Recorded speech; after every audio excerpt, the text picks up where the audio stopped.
Okay, here we are. Pippi and I have been walking for about 45 minutes.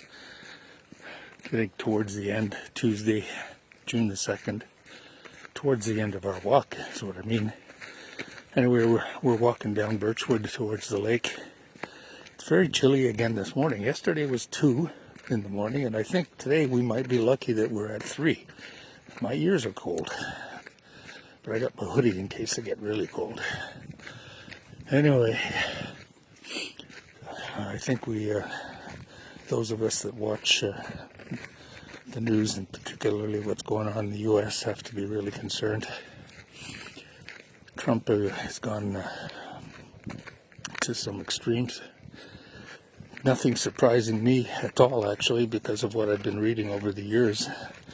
And for those that are doubtful, I'll give you what I think is underlying his behavior. He has basically got himself, accidentally, but with the help of Putin, elected as the president, even though he was surprised that he actually won.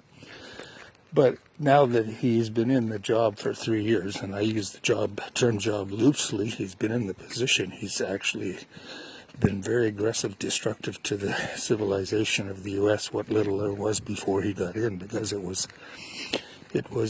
since Reagan that things started going downhill.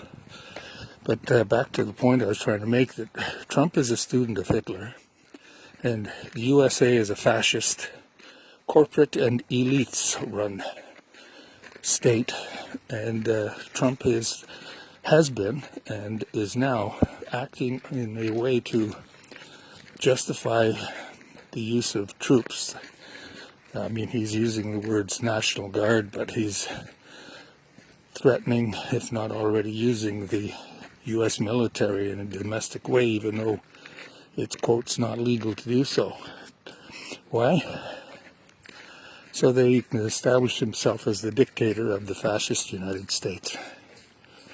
And Canada, we're too close for us to ignore.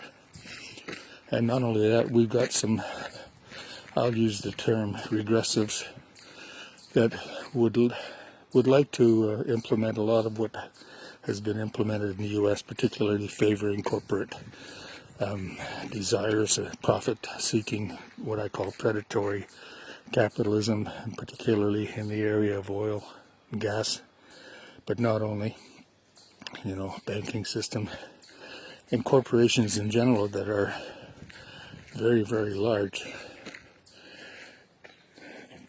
So Canada has to watch out, and with people like Scheer and Harper and Kenney and Ford, and despite Ford's being able to show a human side, and whether I can believe it or not, I don't know, but that's what he's showing in the crisis. We have to be vigilant as Canadians. Anyway, this is the second edition of Walk with Pippa, with a little bit of a political opinion dropped through through the video to probably, if anybody listened that was a conservative, would be upset, but so be it, because they should be upset. Things are not in good shape in the U.S. particularly, but Canada as well. Notwithstanding Trudeau, who is not my favorite by any means, Trudeau being doing a reasonably good job, but if you compare Canada's performance in the pandemic with a lot of the countries, we're up there with the worst performing, where I would have expected as a Canadian, thinking that we were educated and established, if you like, in the sense of our health system and supporting logistics, etc., that we would be doing a lot better than 200 and some odd deaths per million in comparison to the rest of the world. And the U.S. is up there, and France and Spain, and now Russia and Portugal. Anyway, I'm rambling again. Pippi's sniffing herself to happiness. Let's change the topic as we walk along. It's a lot of construction going on, it seems. There's a new property being developed not far from my house. The foundation is being dug. There's Jean-Pierre.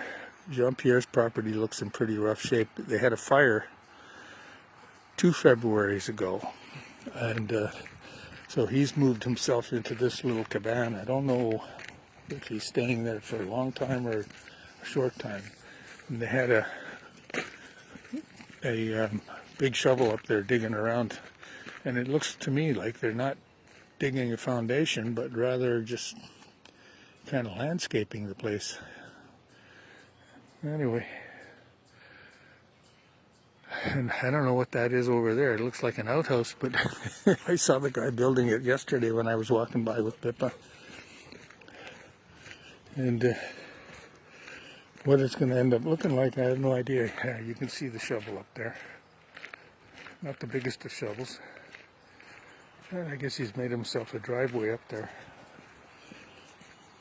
And my hand's cold actually holding this camera, Bill. You believe that? On June the 2nd. Hey, Pippi. This little cottage here is a young couple with 2 cats. And one cat is pure white, the other one is pure black, and guess their names. Hang Over. So Pippi has only met 1 cat, and I think it was Over. But I don't know what she would do if she really was off leash and had a chance to mingle, if I can use that word. I don't see Pippa as a mingler with cats, the way she likes to go after all these animals. You see her sniffing the cedars. Anyway, Billy, I don't know if you're watching all these. You asked, you got. Okay, Pip, I'm going to shut her down here. Pippi, come. Pippi, look at me. Pip, try to give me a picture. Pippi. Pippi, look. Look. Ah, what a good girl you are.